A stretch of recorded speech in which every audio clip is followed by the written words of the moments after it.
Hello friends, नमस्कार। Electric charges और fields के एक और लेक्चर में आपका स्वागत है। आज हम डिस्कस करने वाले हैं इलेक्ट्रिक फ्लक्स। ये बहुत ही इम्पोर्टेंट कंसेप्ट है। इसको डिनोट किया जाता है फाई से। क्या डिस्कस करेंगे आज हम? Electric flux, flux of the electric field और इलेक्ट्रिक फ्लक्स। ठीक है, चलो डिस्कस करते हैं। सोचो एक सरफेस है। क्या है? एक सरफेस। ठीक है, अब जब ये सरफेस सोच रहे हो, ठीक है, सोचो कि इस सरफेस का सरफेस एरिया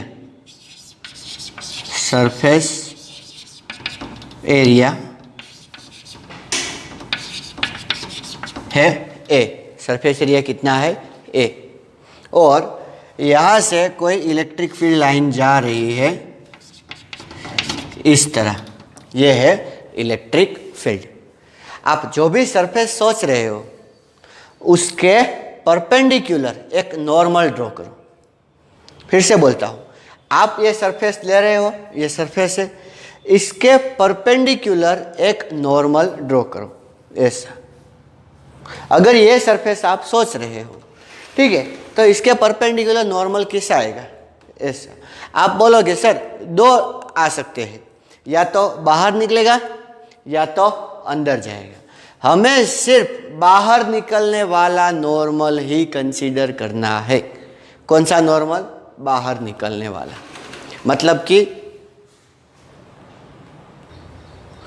मतलब कि normal to the surface which is coming outside. मतलब कि एक ऐसा नॉर्मल हमने कंसीडर किया। ठीक है, इसको हम बोलेंगे ए बार। क्या बोलेंगे बच्चों? ए बार। ए बार का मतलब है एरिया वेक्टर। क्या है ये? Area vector. फिर से मैं आपको बोल दूं, एरिया वेक्टर क्वांटिटी है बच्चों। सबसे पहली बात तो ये, एरिया कैसी क्वांटिटी है? वेक्टर। एरिया की अपनी एक डायरेक्शन है। सोचो कि ये एरिया है तो इसकी डायरेक्शन क्या होगी? तो इसकी डायरेक्शन आप जहाँ से देखते हो वहाँ से बाहर। आपको नॉर्मल ड्रॉ करना है। नॉर्मल की दो प्रॉपर्टी, आपको वेक्टर ड्रॉ करना है। वेक्टर की दो प्रॉपर्टी होनी चाहिए। पहली, वो परपेंडिकुलर होना चाहिए। दूसरी, वो बाहर निकलना चाहिए। It is pointing outward. कितनी प्रॉपर्टी होनी चाहिए?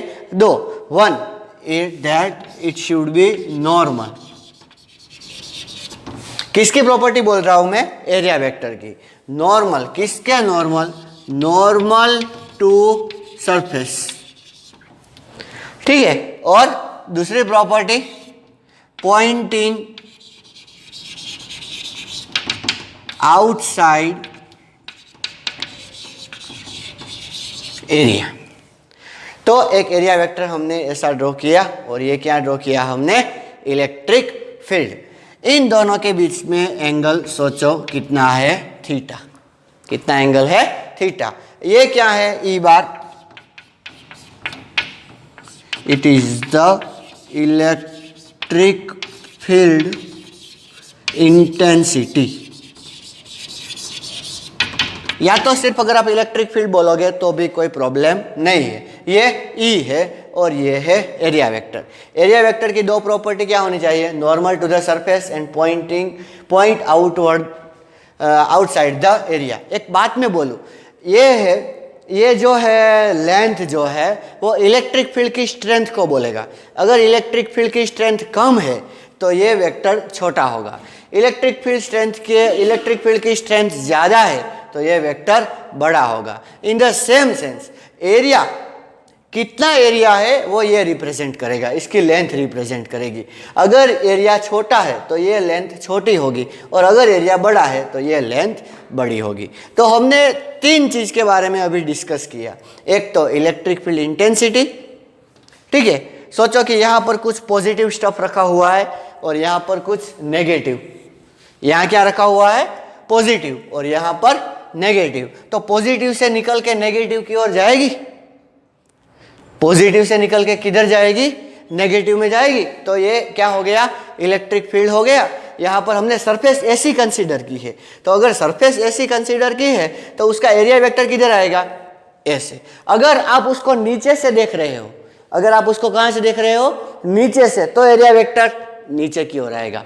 आप जहां से देख रहे हो वहां से एरिया वेक्टर बाहर निकलना चाहिए, ठीक है। तो ई ए और theta, angle between E bar and A bar, theta क्या है, इन दोनों के बीच का एंगल। तो आपको ई ए और थीटा अच्छी तरीके से समझ में आ गया। ओके, अब लिखते हैं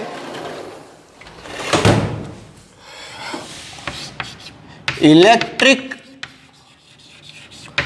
फ्लक्स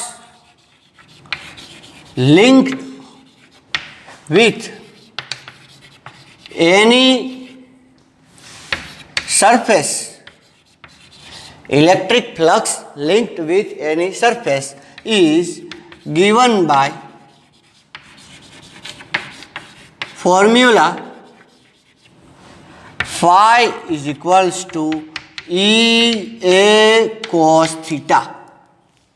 कैसे आएगा, E A cos थीटा। अभी आपको पता हो गया E क्या है, A क्या है और थीटा क्या है। E is the electric field intensity, A is the area of the surface and theta is the angle between electric field and area vector। Surface के बीच में एंगल नहीं है बच्चों, एक बात अच्छी तरीके से याद रखो। हाँ, ये सरफेस है और ये इलेक्ट्रिक फील्ड गया, तो ये वाला एंगल है, ये एंगल नहीं है। It is not the angle between the surface and the electric field, it is the angle between area vector and the electric field. समझ आ गया? ओके, तो क्या आंसर आया, phi is equals to E A cos theta. ये है flux, flux linked with any surface. Okay, ये कैसी क्वांटिटी है, स्केलार क्वांटिटी है। कैसी क्वांटिटी है, स्केलार क्वांटिटी। ठीक है, हम इसको ऐसा भी लिख सकते हैं बच्चों, phi is equals to E bar dot A bar. Phi is equals to क्या लिख सकते हैं, E bar dot A bar, dot product, या तो ए बार डॉट ई बार भी आप लिख सकते हो। ये किस चीज पे डिपेंड करता है, it depends on first electric field कितना है उस पर डिपेंड करेगा, दूसरा एरिया कितना है उस पर डिपेंड करेगा, और तीसरा थीटा कैसा है उस पर डिपेंड करेगा। ठीक है, आइए पहले वेरिएशन पढ़ते हैं। देखो ये ई और ये का इतना वेरिएशन नहीं है, थीटा का कैसा वेरिएशन हो सकता है वो हम पढ़ते हैं। ये सरफेस हो गई, यहां पर ये क्या हो गया, ए बार हो गया, और सोचो इलेक्ट्रिक फील्ड भी उसी डायरेक्शन में है, एरिया और इलेक्ट्रिक फील्ड सेम डायरेक्शन में है, तो थीटा इज इक्वल्स टू क्या हुआ, 0 डिग्री हुआ, दोनों के बीच का एंगल 0। तो थीटा अगर 0 डिग्री है तो कोस 0 कितना होता है, 1। तो अगर हम फ्लक्स कैलकुलेट करें तो फाई इज इक्वल्स टू क्या होगा, ई ए cos 0 डिग्री, cos 0 कितना होता है, 1। so what will be the answer, EA, you will say it as a maximum flux। हम इसे क्या बोलेंगे, मैक्सिमम फ्लक्स। तो मैक्सिमम फ्लक्स कब आएगा, when electric field is perpendicular to surface, when electric field is perpendicular to surface, flux linked with surface, flux linked with surface will be maximum। समझ आया? देखो आप ऐसा बोलोगे सर आप परपेंडिकुलर इधर बोल रहे हो, इधर थीटा इक्वल टू 0 बोल रहे हो। अच्छी तरीके से देखो, परपेंडिकुलर टू सरफेस मैंने बोला, सरफेस वेक्टर नहीं बोला, मतलब कि सरफेस के तो परपेंडिकुलर ही है, तो उस टाइम पर फ्लक्स कैसा होगा, मैक्सिमम होगा। ठीक है, अब दूसरी बात करते हैं, देखिए ऐसा है, ये तो ए बार तो वैसा ही रहेगा, always perpendicular, and this is E bar. इन दोनों के बीच में कितना एंगल हो गया अब? 90। ए बार और ई बार, इन दोनों के बीच में कितना एंगल हो गया? 90। तो अब आपको फ्लक्स कैलकुलेट करने के लिए कोई बोले तो फ्लक्स कैसे कैलकुलेट किया जाएगा? E A cos 90। So what is the answer? 0। Okay, अब इसका यूनिट की बात करते हैं। यूनिट क्या है? तो बच्चों इलेक्ट्रिक फील्ड का यूनिट हमने क्या डिस्कस किया था? न्यूटन पर कूलम, ठीक है। और एरिया का यूनिट क्या है? Metre square. तो क्या होगा? न्यूटन मीटर स्क्वायर पर कूलम, ठीक है। या तो एक और यूनिट भी है, इलेक्ट्रिक फील्ड का क्या यूनिट था? वोल्ट पर मीटर। क्या यूनिट था? वोल्ट पर मीटर। वो हम electric potential and capacitance chapter में भी देखेंगे। और एरिया का मीटर स्क्वायर, तो एक कट हो गया, क्या आंसर आएगा? Volt meter. तो जब भी आप 0 लिखो तो उसके बाद में यूनिट लिखना बहुत ज़रूरी बन जाता है। तो यहाँ पर हमें क्या पता चलेगा? That when electric field is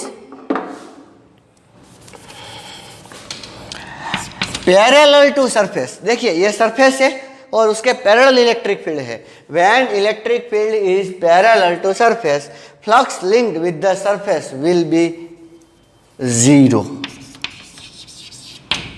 flux linked will be 0। आप ऐसा प्लीज मत कंफ्यूज होना कि पैरेलल टू सरफेस है तो थीटा 0 होगा। नहीं, ये पैरेलल टू सरफेस है तो परपेंडिकुलर टू सरफेस वेक्टर हो गया ना, तो थीटा क्या है? Angle between surface vector and electric field. It is not between the surface and electric field. So Nara, that's why here angle will becomes 90 and answer will be 0. So ना गया? Okay. अब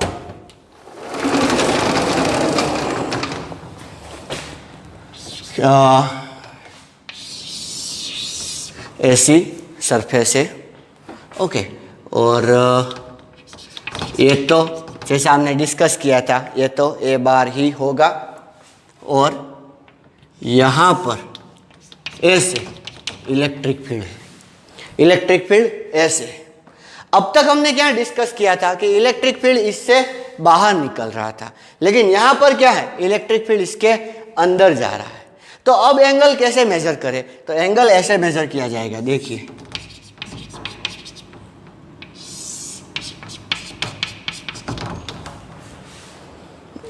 ये angle, ठीक है। सोचो कि ये angle 120 degree है। कैसा है? 120 डिग्री।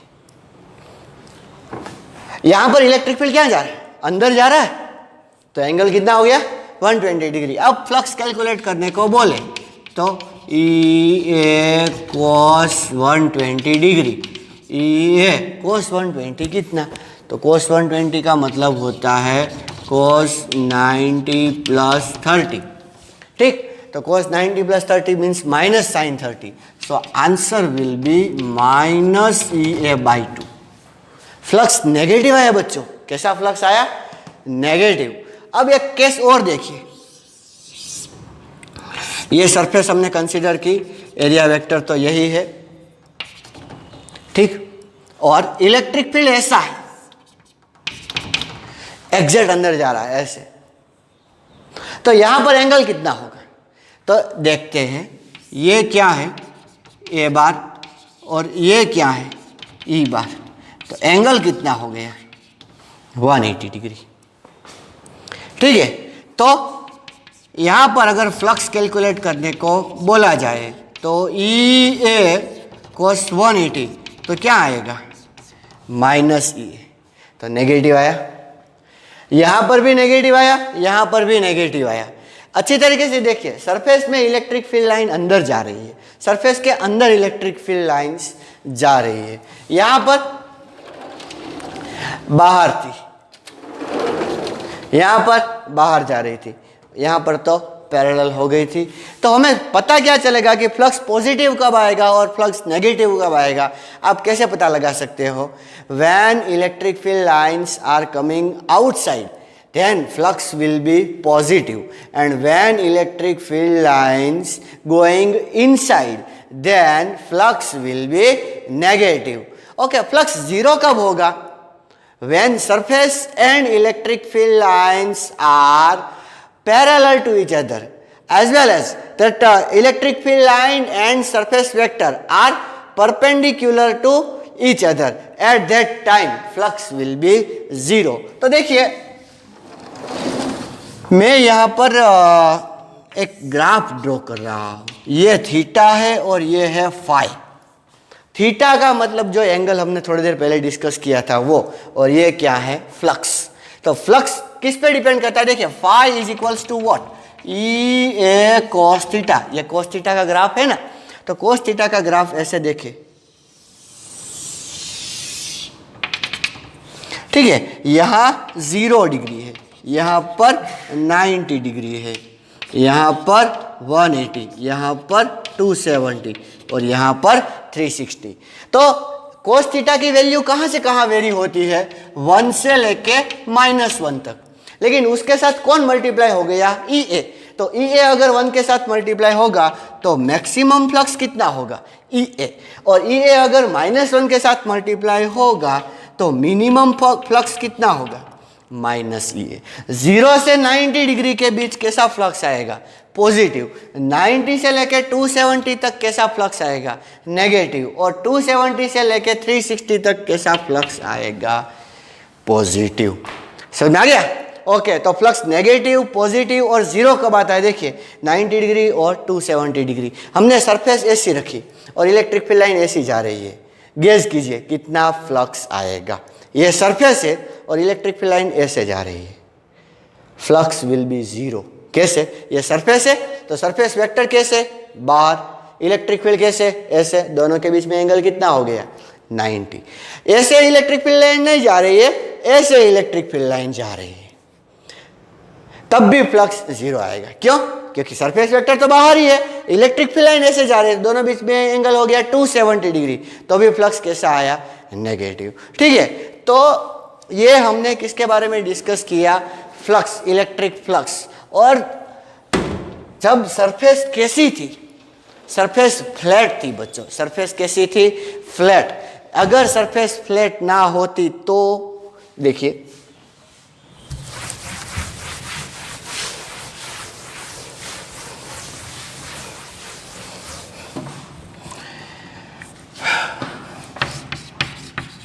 for non-uniform surface. कैसी सरफेस? Non uniform surface. पहले कैसा था? देखिए पहले कुछ इस तरह था, ठीक है। ये सभी जगह पर ए बार ऐसा ही आया, ठीक। इलेक्ट्रिक फील्ड की बात तो बाद में करेंगे, लेकिन पहले एरिया वेक्टर की बात करते हैं। पूरी फ्लैट सरफेस है तो कहीं पे भी देखोगे ऊपर ही जाएगा। लेकिन सोचो कि अगर सरफेस ऐसी है, चिंग, तब अब सभी जगह पर यहां पर देखोगे तो एरिया वेक्टर ऐसे जाएगा, यहां पर देखोगे तो एरिया वेक्टर ऐसे जाएगा।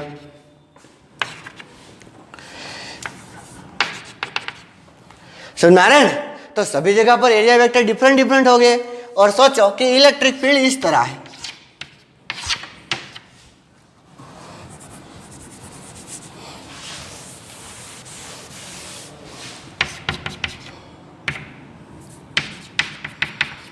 अच्छी तरीके से देखिए।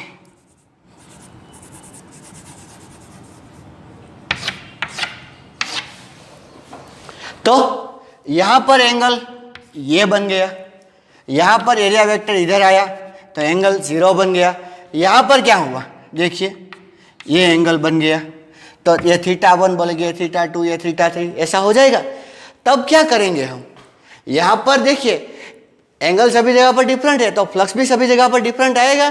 तो इसका मतलब ये है कि हमें बहुत छोटी सी जगह कंसीडर करनी पड़ेगी। Okay, we will consider consider very small area. तो इसका मतलब उसके साथ कितना फ्लक्स लिंक होगा? बहुत छोटा, d phi is equals to E bar dot d A bar. और ऐसी बहुत सारी सरफेस हम कंसीडर करेंगे, सारी सरफेस को कंसीडर करके डी फाई हमें मिल गया। अब ये तो स्केलर क्वांटिटी है, तो स्केलर क्वांटिटी डायरेक्टली ऐड हो सकती है। तो इसका मतलब क्या है कि सारे फ्लक्स को अगर हम ऐड करेंगे इंटीग्रेशन डी फाई, तो हमें उस सरफेस के साथ कितना फ्लक्स है वो पता चल जाएगा। ठीक है, आज हमने डिस्कस किया कि फ्लक्स क्या होता है, उसे कैसे कैलकुलेट किया जाता है, उसका फॉर्मूला क्या है। अगले लेक्चर में इसके रिलेटेड सारे एग्जांपल्स हम डिस्कस करेंगे। और देखिए, इलेक्ट्रिक फ्लक्स के साथ गॉस लॉ भी बहुत ही ऐसे मिक्सिंग है, तो ये अगर कंसेप्ट अच्छी तरीके से समझ में आएगा तो गॉस लॉ समझ में आएगा। ठीक है, तो अगले लेक्चर में इस एग्जाम्पल के साथ मिलते हैं, तब तक के लिए नमस्कार।